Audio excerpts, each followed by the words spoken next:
하나님이 세상을 창조하실 때 창조 역사를 6일 동안 창조하시고 나서 그 창조 역사 중에 가장 클라이막스에 해당하는 장면이 어딜까요? 사람을 창조하실 때죠. 사람을 창조하실 때. 사람을 창조하실 때 하나님은 누구의 형상을 닮은 모습으로 사람을 창조하셨다고 그랬습니까? 하나님의 형상을 닮은 모습으로.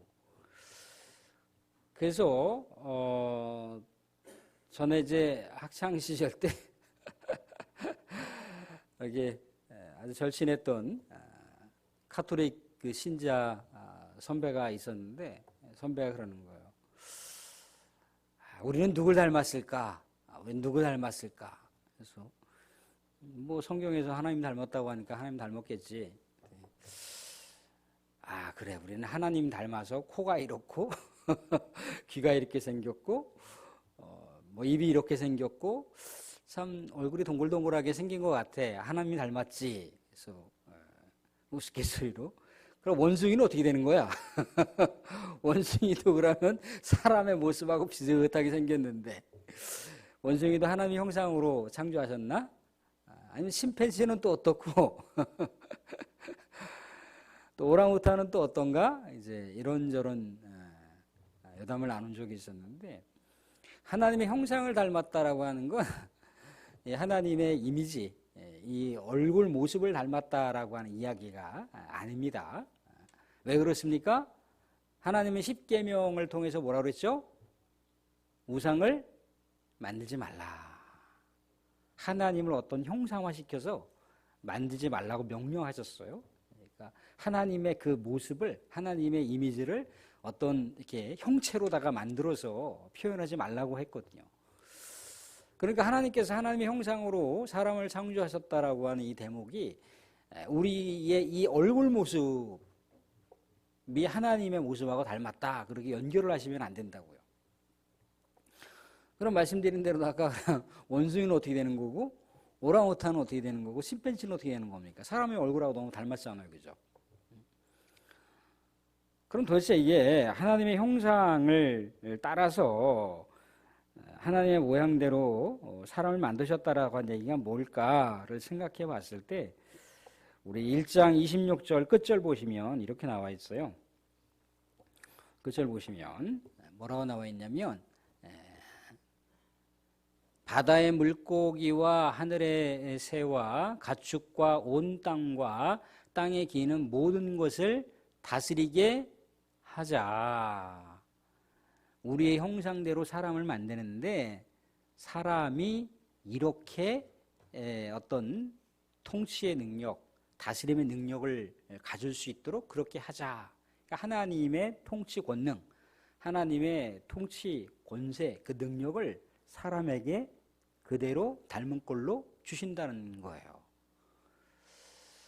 하나님이 세상을 이렇게 피조세계를 창조하실 때 사람을 창조하실 때 어떻게 하셨던가요? 그냥 흙으로다가 사람을 빚으시고 사람 됐다 그렇게 하셨던가요? 그렇게 안 하셨죠. 코에다가 하나님의 영의 생기를 불어넣으셨어요. 그죠? 다른 짐승들이나 다른 식물들 피조세계를 그렇게 창조하셨다라고 하는 대목을 볼 수가 없습니다. 그러니까 유독 하나님께서 사람을 창조하실 때 흙이라고 하는 게 이제 아담아. 우리가 아담 그럴 때 아담 이름을 부르잖아요. 이 흙이라고 하는 어원도 아담아. 같은 어원으로 됐어요. 그러니까 사람이라고 하는 그 본질 자체가 연약한 존재라는 거죠. 별 볼 일 없는 먼지와 같은 존재예요. 그냥 흔하디 흔한 흙과 같은 존재인데 하나님께서 특별하게 우리 하나님의 영을 불어넣으셔서 생기를 불어넣으셔서 생명이 됐잖아요. 그죠? 하나님의 영을 가진 존재가 된 거예요. 그게 사람이란 말이죠. 그죠? 그래서 하나님께서 모든 피조 세계를 다스리고 통치할 수 있는 권한을 주셨는데 그러면 피조 세계를 다스리고 통치할 수 있는 권한을 주셨을 때 그럼 피조 세계는 어떻게 반응할까요? 사람들 만약에 우리가 숲속에 아무 무기도 없이 아무 총도 없이 뭐도 없이 그냥 살아간다고 생각을 해보세요. 그런데 숲속에 호랑이가 있습니다. 사자가 있어요. 사나운 맹수가 있습니다. 어떻게 우리가 사나운 맹수들을 당해낼 재간이 있습니까? 우리 허벅지보다 더 큰 발을 한번 탁 쳐버리면 저기 한 10m 밖으로 나가 떨어질 텐데 이게 사자하고 맨손으로 맨몸으로 싸워서 이길 수가 있습니까? 안 된다는 거예요. 그런데 어떻게 하나님께서 그렇게 다스릴 수 있는 능력과 권세를 주셨을까? 뭔가 의문이 생기잖아요. 그죠? 근데요, 이 한 다큐를 제가 본 적이 있는데 참 아주 독특한 다큐였던 것 같아요. 그러니까 뭐였냐면 이게 숲속에 많은 이렇게 그 짐승들이 살고 있잖아요. 그죠? 그 아프리카 같은 경우에는 뭐 몇 천만 평 뭐 그런 데가 아예 그냥 그런 뭡니까? 하나의 공원이잖아요. 그죠? 근데 그 이제 맹수들이고 뭐 코끼리고 뭐 기린이고 초식동물이고 이제 그런데 이제 갑자기 이제 사자나 호랑이 음성을 딱 녹음해 갖고 이렇게 그 동물들이 모여 있을 때 틀어줬어요. 그러니까 사자가 왕왕 하고 뭐 난리칠 거 아니겠어요. 그죠? 사자나 호랑이 울음소리가 뭐 정말 숲속을 막 찢어놓을 듯한 그런 울음소리잖아요. 그죠? 근데 초식동물은 예민하게 반응을 하고 막 일사불란하게 이리저리 뛰고 움직이고 막 도망치고 난리가 났더라는 거예요. 그런데 코끼리는 반응이 없는 거예요. 그냥 그런가 보다. 그리고 오히려 소리 나는 쪽으로 가서 흔적을 찾는단 말이죠. 이 호랑이가 여기 있나? 사자가 여기 있나? 두리번두리번 거리면서 그 소리가 나는 그 장소로다가 코끼리가 이렇게 때로다가 몰려가는 그런 장면이 이렇게 포착이 됐어요. 그래서 그러면 사람들이 웅성웅성대는 그런 음성을 들을 때 사람 맹수들은 과연 어떻게 반응할까? 코끼리는 과연 어떻게 반응할까? 하고 이제 딱 틀어줬는데 아니나 다를까 코끼리가 도망가더라는 거예요. 사람 소리가 웅성웅성 들리니까 코끼리가 싹 도망가더래. 그 사람의 소리가 웅성웅성 들리니까 사자고 호랑이가 막 도망가더라는 거예요. 초식동물은 말할 것도 없이. 그래서 어떤 자연 세계의 그 신비로운 영역에서도 하나님의 그 놀라운 창조 원리상 사람이 모든 그 짐승, 모든 피조 세계보다 우위에 있다라고 하는 것을 보여주고 있는 대목이 자연의 한 생태를 통해서도 확인할 수 있는 내용이었다는 거예요. 그러니까 하나님께서 사람을 창조하실 때는 아주 독특한 모습으로 창조하셨는데 하나님의 형상, 말하자면 성삼위 하나님, 삼일체 하나님, 성부, 성자, 성령 하나님의 그 인격체, 그 어떤 영적, 어떤 그런 도덕성, 어떤 뭐라고 말씀드려야 되나요? 어떤 그 지적 어떤 능력, 그런 것들을 우리들에게 부여해 주신 거예요. 그래서 우리가 자연 세계를 향해서 우리가 관리하고 다스릴 수가 있는 거죠. 호랑이가 달려들면 총으로 쏴버리면 되는 거잖아요. 그죠? 총을 만들기까지 그 지혜를, 하나님의 지혜를 우리가 얻어서 사용하는 거잖아요. 그죠? 그 지혜를 통해 총도 만들고, 뭐도 만들고, 인간이 모든 자연세계가 반항할 수도 있잖아요. 그죠? 반항할 수 있는 자연세계를 정복할 수 있도록 그렇게 하셨다는 겁니다. 그런데 이제 거기까지는 좋다 이거예요. 모든 피조세계를 관리하고 다스리고 거기까지는 좋은데, 어떻게 해요? 피조세계가 완전히 망가져 버렸어요. 피조세계가 파괴됐단 말이죠.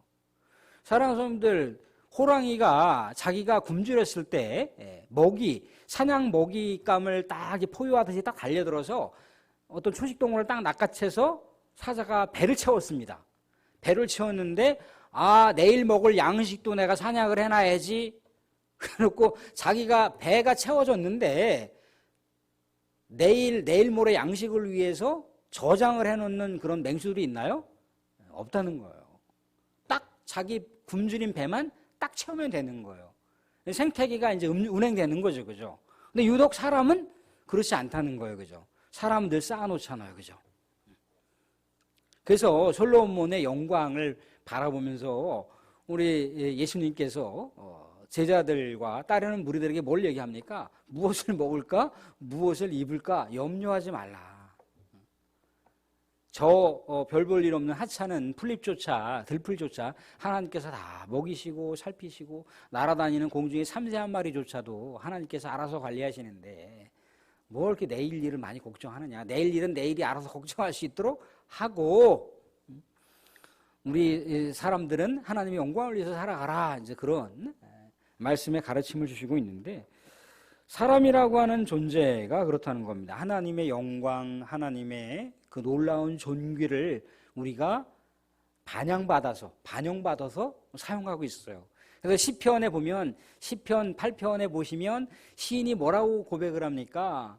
정말 인간이 도대체 무엇이건데, 사람이 도대체 별 볼 일 없는 이 하찮은 사람이 도대체 무엇인가인데, 하나님께서 영화와 존귀로다가 우리 사람을 만드시고 천사보다 조금 못하게 하시고 이렇게 위대한 존재로 하나님께서 세워주셨습니까? 라고 하면서 막 하나님을 찬양하고 찬미하는 장면을 우리가 볼 수가 있지 않습니까?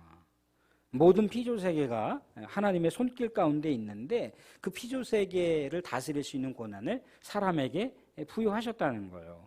다시 1장 26절을 보시면 하나님이 이르시되 우리의 형상을 따라 우리의 모양대로 우리가 사람을 만들고 그들로 바다의 물고기와 하늘의 새와 가축과 온 땅과 땅에 기는 모든 것을 다스리게 하자 하시고, 이게 성삼위 하나님이 합의된 내용이라는 겁니다. 또 28절에도 나와 있어요. 28절에도 보시면 땅을 정복하라, 바다의 물고기와 바다의 새와 땅에 움직이는 모든 생물을 다스리라 하시니라. 우리에게 그런 권능을 주셨다고요. 근데 자 보세요. 땅을 정복하라고 나와 있어요. 땅을 정복하라. 땅을 정복할 수 있는 지혜를 우리에게 주셨다고 그랬죠. 땅을 정복할 수 있는 능력을 우리에게 주셨습니다. 근데 이 정복할 수 있는 능력이 때로는 과도하게 남용이 되어서 사람을 죽이는 일에 사용한다는 거예요. 전쟁을 일으키고 있죠. 그죠? 자연 생태계를 마음대로 파괴하고 있죠. 자연 생태계가 마음대로 파괴되고 있으니까 자연 세계가 끙끙 앓다 보니까 어떻게 됩니까? 자연 세계는 다시 옛날로 돌아가려고 하는 그런 정화 기능이 있어요. 정화 본능이 있단 말이죠.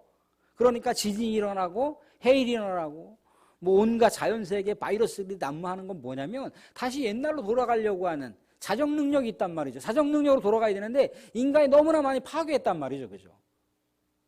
그래서 오늘날 어떻게 해야 된다고 합니까? 자연을 잘 보호해야 된다는 거예요.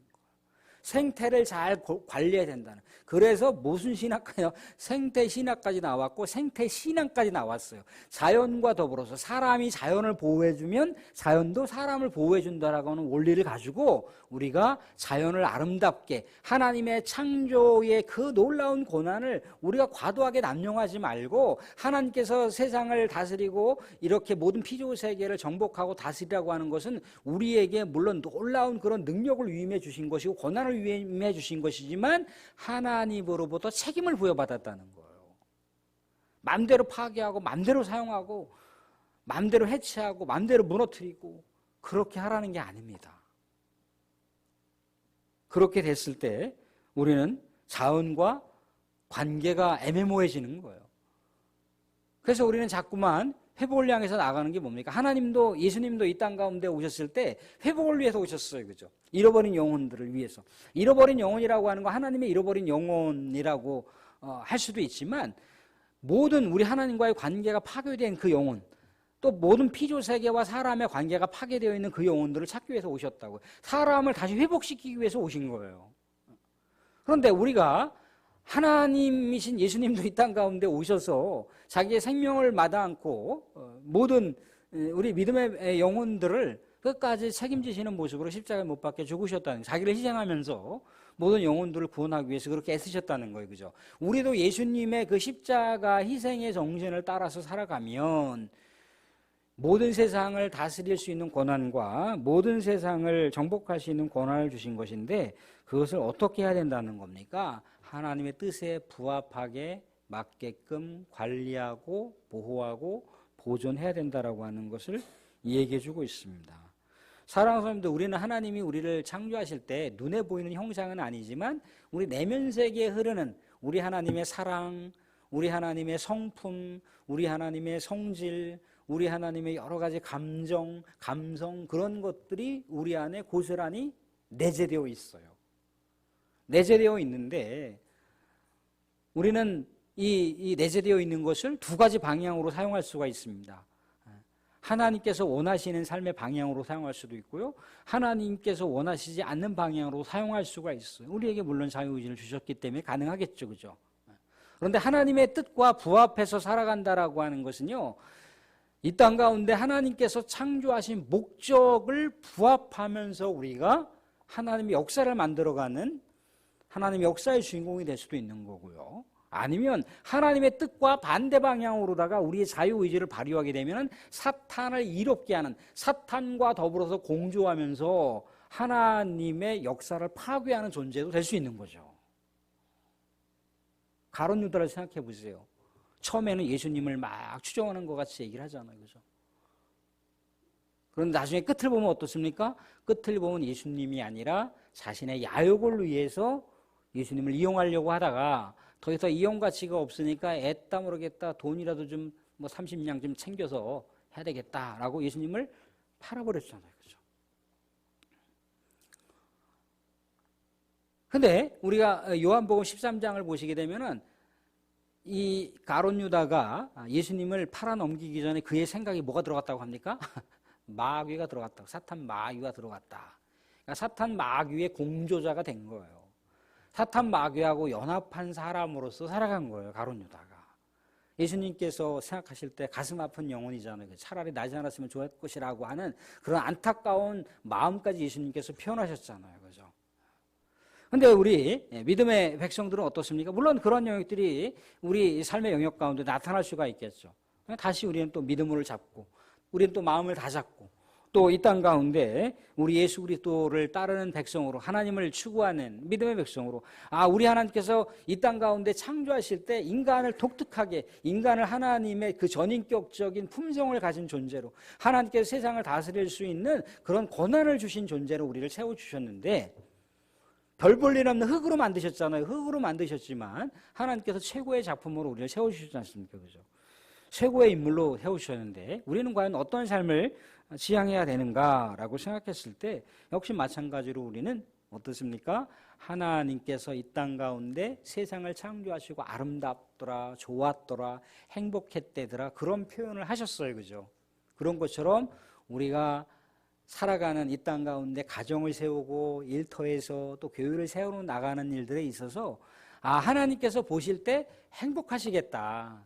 하나님께서 우리 가정 가운데 이렇게 보실 때 행복하시겠다. 내가 일터 가운데 이렇게 하실 때 행복해 하시겠다라고 하는 것을 우리가 늘 언제나 의식하고 염두할 수만 있다면 우리는 하나님의 파트너가 될 수가 있습니다. 이 창조와 역사 가운데 파트너가 될 수가 있다고요. 사탄의 파트너가 아니라 하나님의 파트너가 되셔야죠. 사랑하는 성도, 우리가 또 한 주간 살아가면서요, 우리 정말 하나님께서 사랑하는 이 땅 가운데 살아가는데 거저되는 경우가 있나요? 거저되는 경우 아무것도 없어요. 애써야 돼요. 수고해야 됩니다. 땀방울 흘려야 돼요. 가정이 그냥 저절로 세워지나요? 가정이 그냥 저절로 천국으로 만들어지나요? 수많은 나와 다른 생각을 가진 가족 구성원들이 있잖아요. 그죠? 때로는 나의 생각과 다른 가족 구성원들이 있어요. 나하고 때로는 부딪힐 수 있는 가족 구성원들이 있어요. 우리 일터에서도 마찬가지입니다. 나의 생각과 똑같습니까? 우리가 기계입니까? 로봇입니까? 아니라는 거. 아무리 쌍둥이라 할지라도 생각이 다르고요. 추구하는 삶의 목표와 비전이 다를 수가 있습니다. 다양할 수가 있다는 거예요. 그죠? 그런 다양한 삶 속에서도 우리 하나님께서 더 기뻐하실 것이 어떤가? 우리 하나님께서 더 기뻐하시는 것은 어떤 것인가? 내가 조금만 정성을 다하면, 내가 조금만 헌신하면, 내가 조금만 더 인내하면, 내가 조금만 상대방의 이야기를 경청할 수 있는 마음의 여백을 내가 가질 수만 있다면 하나님께서 기뻐하시지 않을까? 그런 거를 우리가 미리 마음속에 공간을 만들어 놓는다면 우리는 얼마든지 하나님과 더불어서 이 땅 가운데 하나님의 파트너로 우리 하나님께서 기뻐하시는 진정한 관계를 갖고 있는 파트너로 그렇게 살아갈 줄로 믿습니다. 한 주간도 살아가실 때 하나님께서 기뻐하시는 일들을 마음껏 만드시고 하나님께서 기뻐하시는 그런 감사의 열매를 우리가 가정에서나 일터에서나 교회에서나 만나는 모든 관계 속에서 만들어 가실 수 있는 은혜가 저와 여러분 가운데 있어지기를 주님의 이름으로 축원드립니다.